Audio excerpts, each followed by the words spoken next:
어떻습니까? 봄이죠. 이제 봄 같아요. 그런데 조금 날씨가 오늘도 춥고 어제도 좀 추운 것 같습니다.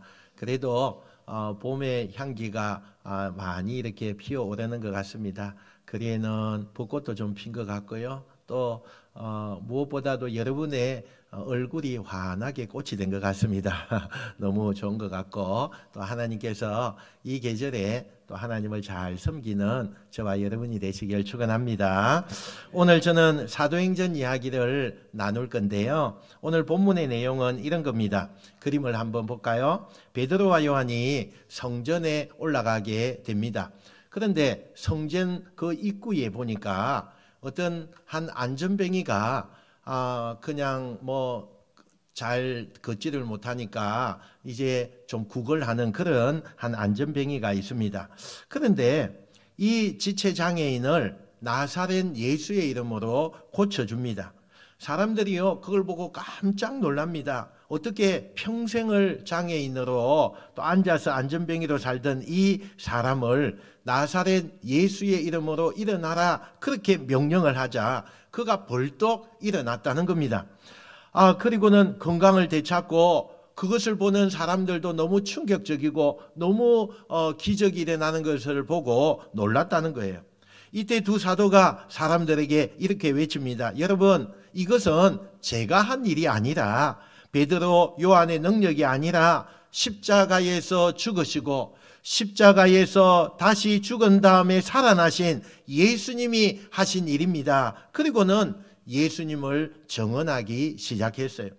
그 예수님이 어떤 분이고 그 예수님께서 지금도 죽음에서 살아나셔서 정말 이 생생하게 하나님의 은혜와 기적이 일어난다는 것을 많은 사람들에게 전하면서 그 예수님을 증언하는 이 제자들의 모습을 보게 되는 것입니다. 그때 갑자기 저쪽에서 성전을 경비하고 있던 경비대가 쫓아오더니 이 두 사도를요 그냥 가차없이 체포하고 감옥에 가두어 둡니다. 엄밀히 말하면 베드로와 요한은 성전에서 난동을 피운 적이 없습니다. 그런데 왜 성전 당국은 두 사도를 체포한 걸까요? 오늘 2절에 그 이유를 성경이 이렇게 설명을 합니다. 2절 말씀요. 같이 읽어봅시다. 시작. 예수 안에 죽은 자의 부활이 있다고 백성을 가르치고 전함을 싫어하여. 아멘. 당대에 이 유대 땅에 로마의 식민지 사회 아래 있었어요. 그래서 로마는 전 세계를 지금 다 차지하려고 전쟁을 하고 또 식민지로 삼는 그런 일을 하고 있었습니다. 그런데 그 나라가 정권을 크게 이렇게 위협이 하지 않는 한 그 식민지에 있는 나라에 있는 그 많은 사람들에게 자유를 주는 겁니다. 그래서 그 나라가 섬기던 그 종교와 그 나라의 사람들의 간섭을 어느 정도 로마가 방해받지 않는 이상은 그것을 허용해 주는 그런 일이 있었어요. 너희들끼리 종교 문제는 우리가 터치하지 않을 테니까 너희들이 그 안에서 화합하고 종교에 관해서는 너희들이 자유롭게 해라. 그렇게 이야기를 했다는 거예요. 그래서 유대교가 나름대로 자치적으로 운영이 되고 있었는데 그 유대인들의 대표해서 공회라고 하는 것이 형성되어 있어서 적당히 로마에 협조를 하면서 그들은 유대의 그 권력을 가지고 그렇게 많은 백성들을 거느리고 또 기득권층으로 삶을 살고 있었다는 거예요.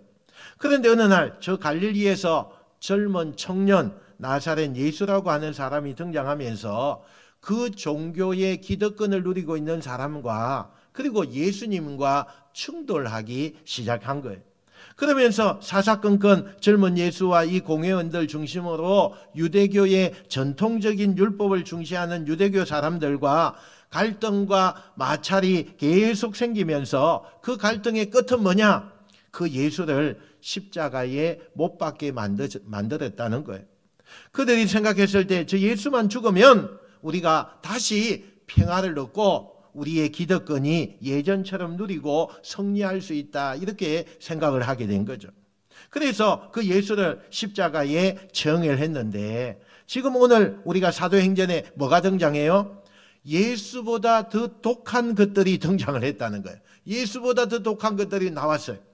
아니, 예수만 없으면 될 줄 알았는데 그 예수의 제자라고 하는 그 사람들이 나타나가지고 그 예수님이 십자가에 죽었지만 다시 살아났다고 부활을 전하는데, 그 증거로 그 조금 전에 성전 미문에 앉아있는 그 지체 장애인이 벌떡 일어나는 모습 등을, 그 놀라운 기적을 경험한 사람들이 예수를 믿겠다고 막 벌떼처럼 몰려드는 거예요.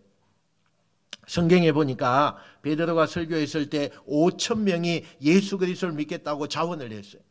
문헌에 보니까 예수님 당시에 예루살렘 인구가 한 20만 명 되었대요.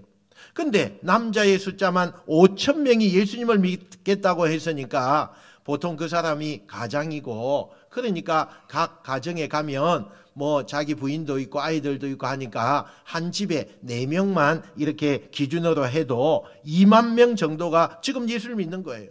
그러니까 20만 명 중에서 10분의 1이 예수를 믿게 되었다는 거예요. 그들이 그렇게 하는데 그 기간이요, 굉장히 짧은 기간에 그게 되어진 거예요. 그러니까 유대교 입장에서는 예수보다 더 심각한 문제를 만났기 때문에 지금 이 베드로와 요한을 그냥 둘 수가 없는 거예요. 그래서 체포를 한 거예요. 그리고 그들은 공회의 이름으로, 아까 공회가 있을 때 있잖아요. 그 공회의 이름으로 재판을 합니다. 그리고는 이렇게 신문합니다. 너희는 누구의 사주를 받고 이 성전에서 허락도 없이 말씀을 전하고 죽은 예수를 팔고 있느냐? 너희들의 배우가 도대체 누구냐? 이러면서 그들을 협박하기 시작합니다. 이 공회원들의 권력과 공회원들의 그 능력은요, 굉장했어요. 그 당시에 말 한마디에 사람이 죽고 살고 하는 것이 이들의 권력이었어요. 그들이 생각할 때 이 촌사람들 베드로나 요한이 우리가 이렇게 위협하면 겁을 먹을 줄 알았어요. 그런데 전혀 주눅들지 않고 오늘 10절에 보니까 베드로와 요한이 그들 앞에 당당히 이렇게 외칩니다. 우리 한번 읽어볼까요? 시작. 너희와 알라, 너희가 십자가에 못 박고 하나님이 죽은 자 가운데서 살리신 나사렛 예수 그리스도의 이름으로 이 사람이 건강하게 되어 너희 앞에 섰느니라. 아멘. 조금도 주눅들지 않고 당당하게, 오히려 그들에게 지금 이 사람이 안전병이었다는 것을 너희들이 다 알지 않느냐? 이 사람이 옆에 증인으로 서 있지 않느냐? 이 사람이 바로 다시 살아나신 예수 그리스도의 은혜로 이렇게 된 것을 보고도 못 믿느냐? 이렇게 당당하게 맞서고 있는 거예요.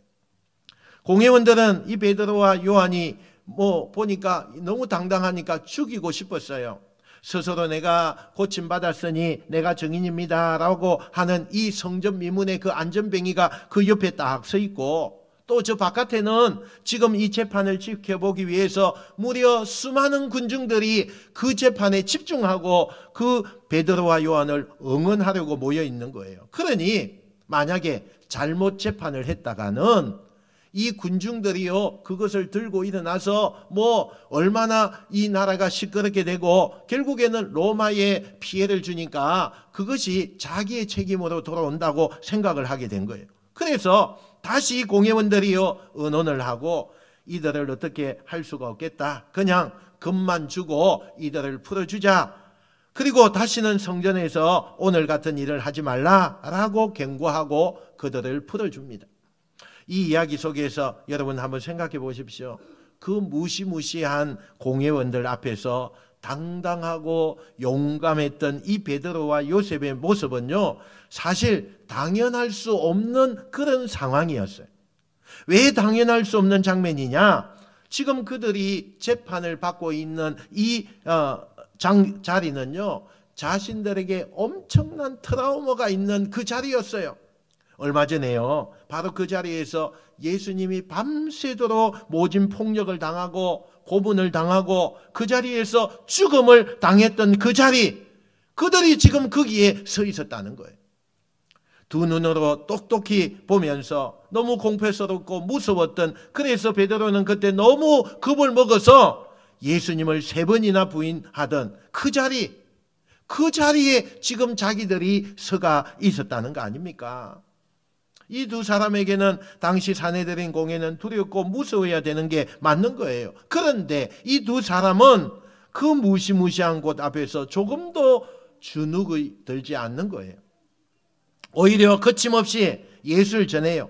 어떻게 이 두 사람이 그럴 수가 있었을까? 오늘 20절에요. 그 이유를 이렇게 설명을 합니다. 20절 말씀 시작. 우리는 보고 들은 것을 말하지 아니할 수 없다 하니 아멘. 여기에요. 두 가지가 중요해요. 사람이 가장 확실히 얘기할 수 있는 건 뭐냐? 본 대로 들은 대로 얘기하면 거침이 없어요.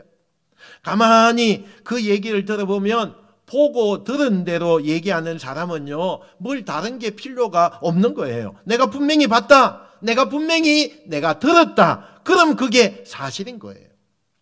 여러분, 보고 들은 대로 말하기 때문에, 사실을 말할 수 있기 때문에 거침없이 정언대에 말을 하고 있는 거예요. 그런데 또 하나는요, 그들이 중요한 게 하나가 더 있어요.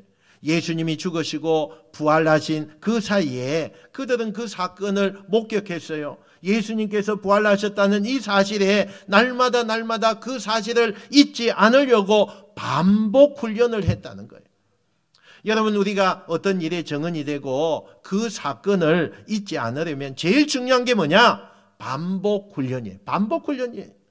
사람이 아무리 강력한 체험을 했어도요, 그것을 자기 머릿속에 반복적으로 되새기지 않으면 사람은 점점점 그 기억이 희미해지거나 왜곡되거나 결국에는 그 일에 대해서 좀 희미해져 버리기 때문에 기억에서 잊어버립니다.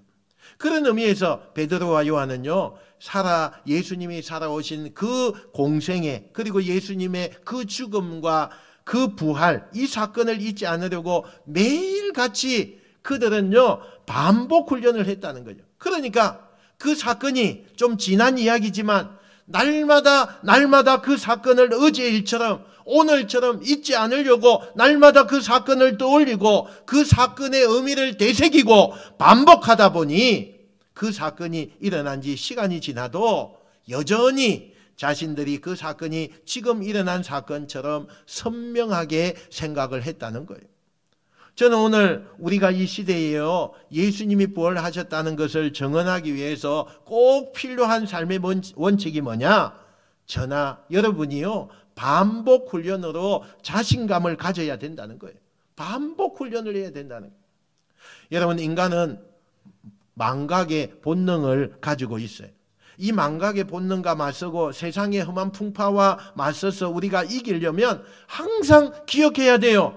그래서 여러분들이 이렇게 진짜 기분 좋으면 오늘 교회 가고, 뭐 오늘 컨디션이 안 좋으면 교회 안 오고, 오늘은 황사가 많이 낀다고 하니까 교회 가지 말자, 이렇게 해서 여러분 100년을 예수 믿어도 여러분은 그 사람은 예수님의 부활의 증인이 될 수가 없어요.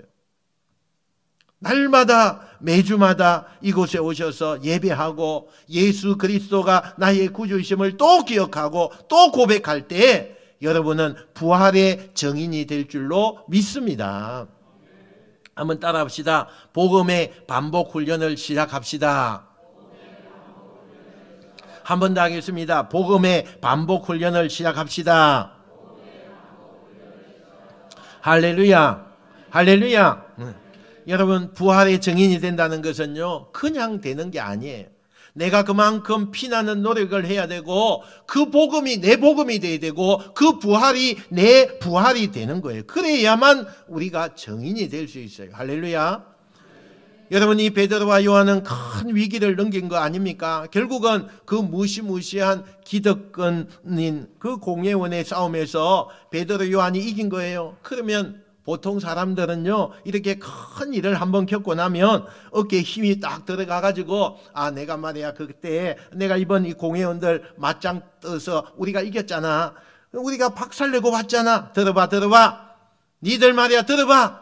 내가 가가지고 급 없이 내가 그들과 싸웠어. 이겼어. 내가 눈 똑바로 뜨고, 그래가지고 내가 결국 이긴 거야.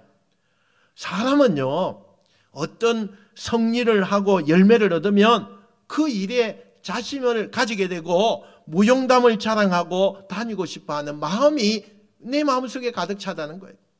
모든 사람이 다 그래요. 그런데 오늘 사도들과 예루살렘 교회는 달랐어요.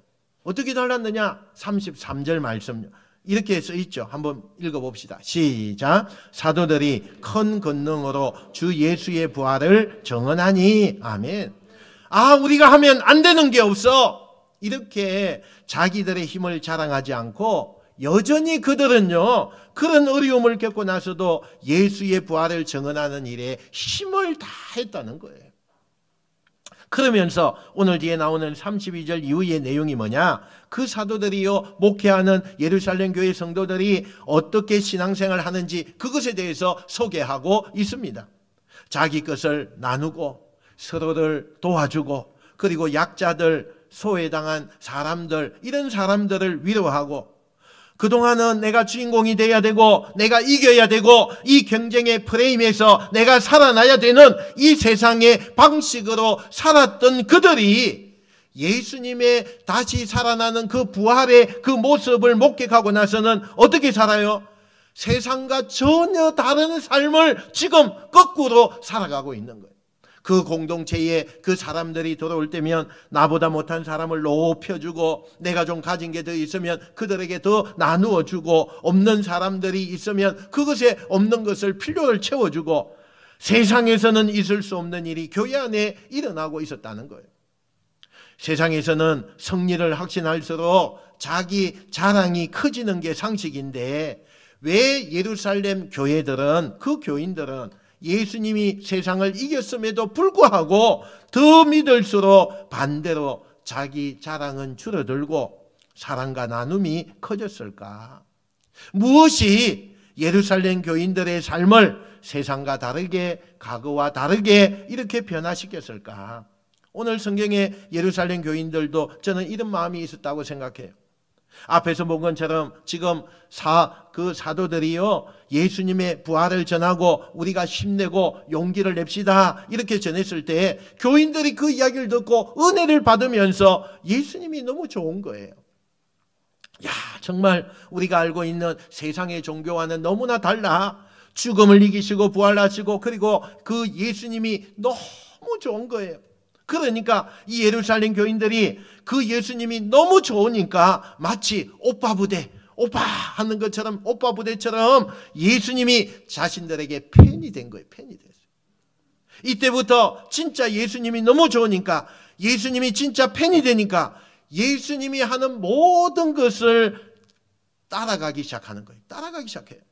그동안 예수님은 세상에서 경쟁이라고 그 경쟁에서 이기려고 안 하시고, 예수님은 남들처럼 군림하려고 하지도 않고 인정받으려고도 하지 않고, 오히려 약자와 가난한 자를 위해서 그것의 대변자가 되시고 그들의 친구가 되시고 자기 것을 다 내어주시는 그 예수님의 삶을 알고 있는 이 예루살렘 교인들은 예수님이 좋아지기 시작하니까, 예수님이 너무 좋으니까 그 예수님이 하는 말투, 예수님이 가지고 있는 생각, 예수님이 행하고 있는 행동, 이 모든 것 하나하나를 따라하고 싶은 거예요. 세상에서는 더 가지려고 하고 이기려고 하고 안 뺏기려고 하는데, 예수님은 거꾸로 이 사회에서 그 삶을 사셨잖아요. 그 예수님이 너무 좋은 거예요. 그래서 예루살렘 교인들은 그때부터 예수님이 하셨던 행동을, 예수님이 살았던 그 삶을 따라가기 시작하는 거예요. 여러분, 예수 믿는다는 게 뭘까요? 우리가 예수님을 믿는다고 말은 하고 있는데 그 예수 믿는다는 게 도대체 뭘까요? 우리가 이 험한 시대에 예수님의 정인으로 산다는 게 도대체 뭘까요? 저는 오늘 이 설교에서 답이 있다고 생각을 해요. 우리가 어떻게 해야 예수님의 정인이 될까요? 예수님을 잘 믿으면 되는 거예요. 예수님을 잘 믿으면 돼요. 우리가 어떻게 해야 예수님의 정인이 되느냐? 그건 말로만 하면 안 돼요. 진짜 팬이 되는 거예요. 예수님의 팬이 되는 거예요. 저나 여러분이 진짜, 야, 저거 완전히 저거 예수 팬이네, 저거. 저 이정조 저거 완전히 예수 팬이 된 저 사람, 저거는 예수님만 알아. 여러분, 그렇게 믿어야 돼요. 그래서 너무 좋으니까 그 예수님이 걸었던 길을 나도 한번 따라가 보고, 예수님이 살았던 방식을 너무 좋으니까 그 길을 따라가고, 예수님이 보여주셨던 그 사랑과 나눔을 나도 행복으로 여기면 살면 그게 진짜 예수님의 팬이 된다는 것을 여러분 믿으시길 축원합니다. 여러분 세상에서는요, 이 무한 경쟁의 시대에서 1등이 돼야 돼요. 손해보면 안 돼요. 손해보면 저 사람은요 그냥 미련한 사람으로 보이는 거예요. 그것이 잘 사는 길이다 이렇게 가르치지만 경쟁보다 1등보다 더 멋지게 사는 방법이 있다는 것을 가르쳐 주신 그 예수님의 가르침을 따라가는 것, 그게 부활의 정인이 되는 줄로 믿습니다. 물론 제가 이렇게 설교한다고 해서 여러분들이 현실 속에 들어가면 그게 쉬운 게 아니라는 걸 제가 잘 알아요. 우리가 사는 세상은요 너무나 살벌하잖아요. 교회 문 밖에만 나가면 우리는 우리들의 자녀들이요 입시 경쟁, 또 취업 경쟁, 지지율 경쟁, 매 순간 우리는 누구와 경쟁에 매몰돼 살아가는 세상에 우리가 살고 있잖아요. 그뿐 아니에요. 우리가 사는 세상은요 자기들의 방식과 다르게 사는 사람들을 용납하지 않아요. 그러니 여러분 그 반대되는 그 삶을 살면 박해가 오기 시작합니다. 인류 역사상 기독교를 개독교다 이렇게 말하는 시대는 지금밖에 없어요. 종교가 다르다고 또는 내가 기독교인이 아니라고 해서 내가 생각하는 가치와 다른 사람들을 절대로 용납하지 않아요. 그래서 교회를 핍박하게 되어집니다. 여러분 인류 역사상 로마가 기독교를 핍박하고 히틀러가 기독교를 핍박한 것 이외에 현대사회에 와서 공산주의가 아니고 기독교를 핍박하는 나라가 있습니까? 정말 우리가 밖에 나가서 기독교인으로 산다는 게 너무나 어렵지요. 우리가 예루살렘 교인들처럼 밖에 나가서 나는 그래도 기독교인의 정체성을 가지고 예수님의 진짜 팬이 되어서 한번 살아볼 거야 이러면 여러분 엄청나게 그때부터 어려움이 오기 시작해요. 그러니 얼마나 우리가 기독교인으로 사는 게 힘든 사회인지 몰라요. 그러나 여러분 걱정하지 마십시오. 예수님의 정언으로 불러주신 그 주님께서 저와 여러분에게 필요한 능력도 주실 것이고, 할렐루야, 매 순간 우리가 처한 상황에서 성령님이 도와주실 줄로 믿습니다. 우리는 그 예수님을 신뢰하고 예수님처럼 살기 위해서 발부둥 쳐야 돼요. 그러면 결국에는 죽음을 이기고 승리하신 예수님처럼 저와 여러분도 이 험난한 세상에서 최후의 승리자가 될 줄로 믿습니다. 이제 오늘 이 예배를 마치시고 여러분이 여러분의 가정과 또 여러분의 삶의 자리, 일터로 아마 돌아가게 될 거예요. 그리고 그곳에서 예수님이 하신 것처럼 여러분 그곳에 더욱더 사랑하십시오. 사랑의 마음으로 더 뜨겁게 섬기고 더 열심히 일하십시오. 여러분이 비추는 그 작은 빛이요, 어두운 세상에 빛을 나타내는 놀라운 역사가 일어나게 될 거예요. 저는 세상이 아무리 암흑같이 어두워도 예수 믿는, 부활을 믿는 단 한 사람이 그 칠흑같이 어두운 그 어두움의 작은 빛이 되면 세상은 그 빛을 보고 반드시 따라오게 될 것을 믿습니다. 어둠이 캄캄하면 캄캄할수록요 작은 빛이라 할지라도 그 선명도는 더 강해지는 거예요. 예수 믿기 너무 어렵지만 세상이 온통 흑암처럼 영적으로 어둡지만 그 가운데 복음의 빛을 들고 그 어둠에서 그 빛을 바라면 캄캄하기 때문에 그 빛은 더 선명하다는 것을 믿으시기를 축원합니다. 우리는 작고요, 세상은 거대해요. 그러나 결국에는 그 세상을 예수님이 이기셨습니다. 그 예수님이 나와 함께 하시고 여러분을 이곳에 불러주신 줄로 믿습니다. 그러므로 우리는 부활하신 예수님을 증언하면 되는 거예요. 여러분은 나가서 증언하십시오. 그러려면 우리는요 예수님의 사랑을 반복 훈련하셔야 돼요. 복음을 반복 훈련하셔야 하고 기도를 반복 훈련하셔야 하고요, 또 여러분의 예배를 반복하셔야 돼요. 그리고 예수님의 은혜를 곳곳에 새겨야 되는 거예요. 제가 바라는 것은 진짜 팬이 나오기를 바랍니다. 진짜 예수 팬이 여러분이 되시길 축원합니다. 멀리서 그냥 좋아, 저 조용필 나 참 좋아해서 이 정도가 아니라 난 예수님 없으면 못 살아, 난 진짜 예수님이 내 인생의 전부야, 이게 진짜 팬 아닙니까? 이게 진짜 팬이에요. 이 진짜 팬이 되셔서 예수님처럼 사랑과 나눔을 실천하는 우리 성도들이 되시기를 주님의 이름으로 축원드립니다. 기도하겠습니다.